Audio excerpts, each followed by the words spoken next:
Hello and welcome to all of you. आज हम लोग मौर्य साम्राज्य के बारे में पढ़ेंगे। इसके पहले हम लोग सिंधु घाटी सभ्यता, वैदिक सभ्यता, जैन धर्म, बौद्ध धर्म आदि के बारे में पहले ही डिस्कस कर चुके हैं। आज हम लोग मौर्य साम्राज्य के बारे में पढ़ेंगे। अगर आप लोगों को पुरानी वीडियो चाहिए तो प्लेलिस्ट में जाकर आप लोग देख लीजिएगा। चलिए स्टार्ट करते हैं कि मौर्य वंश के संस्थापक कौन थे, मौर्य साम्राज्य किसने चलाया। तो मौर्य वंश के या साम्राज्य के संस्थापक चंद्रगुप्त मौर्य थे। कौन थे? चंद्रगुप्त मौर्य। इनका जन्म कब हुआ था अगर पूछा जाए तो इनका जन्म 345 ईसा पूर्व में हुआ था। कब हुआ था? 345 ईसा पूर्व में हुआ था। सेंड्रोकूट्स की उपाधि से किसने सम्मानित किया या नाम से किसने जाना है? तो जस्टिन ने इनको चंद्रगुप्त मौर्य को क्या कहा था? सेंड्रोकूट्स कहा था। क्या कहा? सेंड्रोकूट्स। इसकी पहचान किसने की? विलियम जोन्स के द्वारा इसकी पहचान की गई। किसकी? सेंड्रोकूट्स की पहचान किसके द्वारा की गई? तो विलियम जोन्स के द्वारा इसकी पहचान की गई। कहा किसने था? तो कहा जस्टिन ने था। क्या कहा था? सेंड्रोकूट्स कहा था। किसको कहा था? चंद्रगुप्त मौर्य जी को कहा था।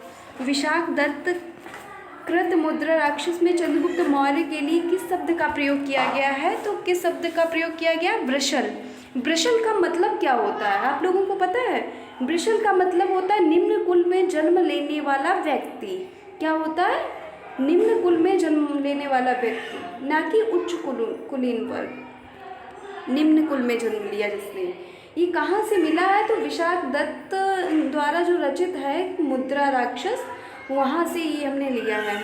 घनानंद को हराने में चाणक्य ने किसकी मदद की थी? चंद्रगुप्त मौर्य की मदद की थी। किसकी की थी? चंद्रगुप्त मौर्य की। और ये कई बार एग्जाम में पूछा जाता है कि कौटिल्य या विष्णुगुप्त के नाम से किसको जाना जाता है? तो चाणक्य को विष्णुगुप्त या कौटिल्य के नाम से जाना जाता है। नेक्स्ट हम आगे लाइन में पढ़ेंगे क्या है, जो बाद में चंद्रगुप्त के प्रधानमंत्री बने। कौन बना था ये चंद्रगुप्त के प्रधानमंत्री? तो विष्णुगुप्त, कौटिल्य या चाणक्य, इन्हीं का नाम था। इन्होंने जो अपनी पुस्तक लिखी है उसका क्या नाम है? वो पुस्तक है अर्थशास्त्र। क्या है? अर्थशास्त्र। और अर्थशास्त्र में वर्णन किसका किया गया है? ये ना आप लोग समझिएगा, कई बार गलती हो जाती है कि अर्थशास्त्र है तो ये धन से संबंधित होगा, लेकिन नहीं, ऐसा नहीं है। ये किससे संबंधित है? राजनीति से संबंधित है। किससे संबंधित है?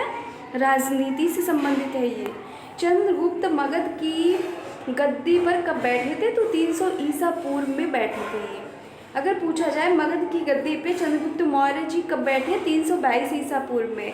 इनका जन्म कब हुआ था? तो इनका जन्म मैंने आपको पहले ही बताया था, इनका जन्म 345 में हुआ था। अब आप लोग सोचेंगे कि ये 322 ईसा पूर्व में कैसे बैठेंगे? 345 ईसा पूर्व में बल्कि इनका जन्म हुआ था। तो ईसा पूर्व में ऐसा होता था कि इकाइयाँ घटती थी, बढ़ने की बजाय क्या होता था? घटती थी। ईस्वी में क्या होता है? ईस्वी में इकाइयाँ जो होती हैं वो बढ़ती हैं। चंद्रगुप्त मौर्य जो थे, इन्होंने अनुयायी किसको अपनाया था? जैसे कि हमने पहले ही डिस्कस किया था कि जैन धर्म या बौद्ध धर्म को अपनाया था। हमने जैन धर्म में ये डिस्कस किया था कि चंद्रगुप्त मौर्य भी इसके साथ ही में थे, जैन धर्म के साथ में। कौन थे? चंद्रगुप्त मौर्य जी। चंद्रगुप्त ने अपना अंतिम समय कहाँ व्यतीत किया था? अगर पूछा जाए ये आप लोगों से तो क्या बताएंगे आप लोग? चंद्रगुप्त ने अपना अंतिम समय कर्नाटक में। कर्नाटक के कौन से स्थान पे? तो श्रवणबेलगोला एक स्थान है, वहाँ पे इन्होंने अपना अंतिम समय बिताया। नेक्स्ट हम आगे बढ़ेंगे। आगे क्या कहता है? चंद्रगुप्त ने 305 ईसा पूर्व में सेल्यूकस निकेटर को हराया। ये कई बार क्वेश्चन आ जाता है कि किसने किसको हराया। अगर आप लोगों से ये पूछ लिया जाए कि चंद्रगुप्त मौर्य ने किसको हराया, तो 305 में किसको हराया? तो 305 ईसा पूर्व में सेल्यूकस निकेटर थे, उनको हराया। तो सेल्यूकस निकेटर जब हार गए तो इन्होंने क्या किया? अपनी पुत्री, जिसका नाम क्या था? कार्नेलिया, इसका नाम क्या था? कार्नेलिया, इनकी शादी चंद्रगुप्त मौर्य जी के साथ में कर दी। और क्या शर्तें क्या रखी गई थी? तो इन्होंने कहा था हम अपने 4 प्रांत आपको दे देंगे। किसको? चंद्रगुप्त मौर्य को दे देंगे। कौन कौन से वो प्रांत थे? काबुल था, कंधार था, हेरात और मकरान।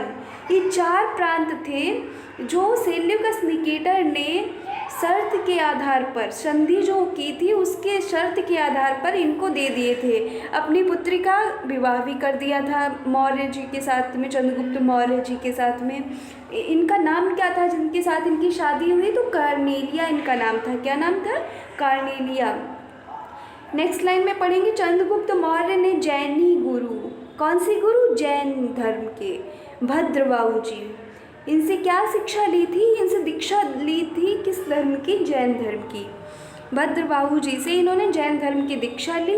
और मेगास्थनीज सेल्यूकस निकेटर का क्या हुआ? राजदूत। राजदूत, जैसे हमने कई बार, ये तो बहुत ही पूछा जाता है कि सेल्यूकस निकेटर है किसका राजदूत था?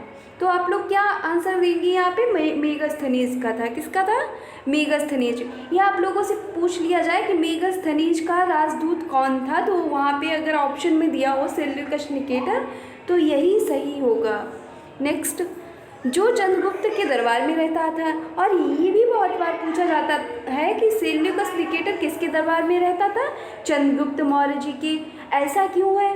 क्योंकि इन्होंने जो ये थे सेल्यूकस निकेटर, इन्होंने अपनी पुत्री का विवाह किसके साथ कर दिया था? तो ये मौर्य जी के साथ में, इनके साथ में कर दिया था। इसलिए इनका जो राजदूत था मेगास्थनीज, वो किसके दरबार में रहता था? वो चंद्रगुप्त मौर्य जी के दरबार में रहता था। मेगास्थनीज द्वारा लिखित पुस्तक बहुत पूछा जाता है, वेरी वेरी इंपॉर्टेंट, आप इसको मार्क कर लीजिए, क्योंकि इंडिका जो पुस्तक है वो किसकी है? पूछी जाती है, हजारों बार पूछा जा चुका है और पूछी जाती रहेगी भी। किसकी है? तो मेगास्थनीज। अब आपको पता चला मेगास्थनीज कौन था? मेगास्थनीज सेल्यूकस निकेटर का राजदूत था, जो किसके दरबार में रहता था? चंद्रगुप्त मौर्य जी के दरबार में रहता था। मेगास्थनीज के अनुसार सम्राट का जनता के सामने आने के अवसरों पर शोभा यात्रा के रूप में जश्न मनाया जाता था। मेगास्थनीज जो है उन्होंने बताया है कि सम्राट जनता के सामने जब जाते थे तो जनता जश्न करती थी। उन्हें एक सोने की पालकी में ले जाया जाता था। कैसे जाते थे? जो चंद्रगुप्त मौर्य जी हैं उनको कैसे ले जाया जाता था?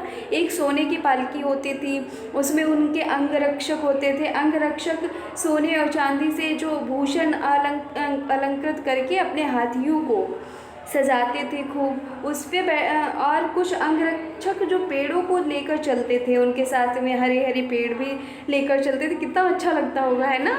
इन पेड़ों पर प्रशिक्षित तोतों का भी झुंड होता था। देखिए कितना अच्छा इसमें बताया गया है कि प्रशिक्षित तोते भी उस पेड़ पे रहते थे, उन पेड़ों पे रहते थे, जो सम्राट के सिर के चारों तरफ चक्कर लगाता था। किस तरफ रहता था?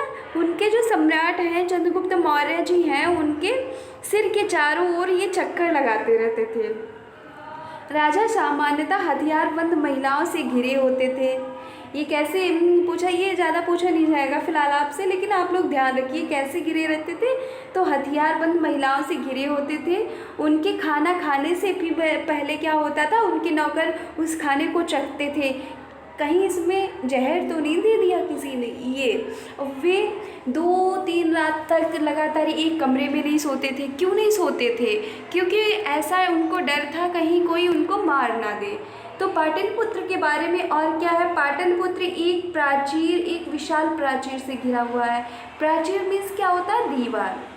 ये एक बहुत बड़ी दीवार से पाटलिपुत्र घिरा हुआ है, जिसमें 570 बुर्ज और 64 द्वार है। इसमें कितने बुर्ज हैं? अगर आप लोगों से पूछा जाए पाटलिपुत्र में कितने बुर्ज हैं, तो आप लोग क्या आंसर देंगे इसका?